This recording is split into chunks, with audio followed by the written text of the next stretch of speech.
just giving myself that pause. And it is like an unhooking, of just stepping back and observation, so that the one that knows comes forward. And for me, it was a lot of practice with working with people where then at some point I started to see when it was that, when I was receiving the information, you probably see me doing it right now, like when I'm receiving the information as opposed to when I'm talking from my mind. And right now I am speaking from my mind to some extent because I'm telling you about my personal experience. So that is a speaking from my mind. I'm not in the Divine Unknowing right now. And there's value to that. We don't want to throw out the baby with the bathwater. There's value to our own experience. There's value to, the power of the mind, and there's words. But to me, the real magic comes when we start to access God's knowing, which means we don't know that what we're saying is accurate. And that's a scary thing. At least it is for me.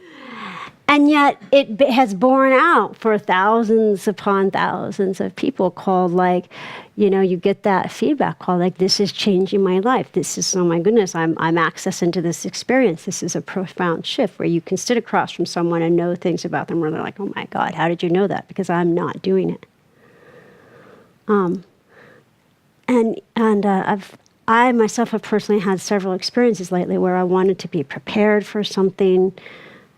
And then certain things happened where I just couldn't have that preparation. And I didn't feel like I was in a place where I could work, like maybe something drastic or dramatic or traumatic happened, and then bam, I've got to go and do this class, or I've got to work with a client.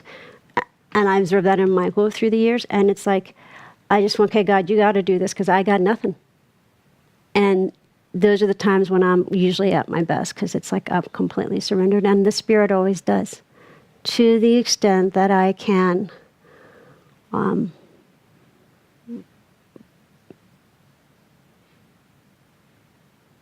It's funny because now I'm going into that place, but to the extent that I can really drop that, I'm doing it. To the extent that I can drop the identification of being the one to do it. So I think that sometimes I've needed those humbling experiences called like, well, I sure as hell, I got nothing. I can't do it. And that thing that does it comes in. And I do find the only thing that I do need to do is to actively participate in the loving and to get out of my own. It's like all my focus goes on the person in front of me. How can I serve you?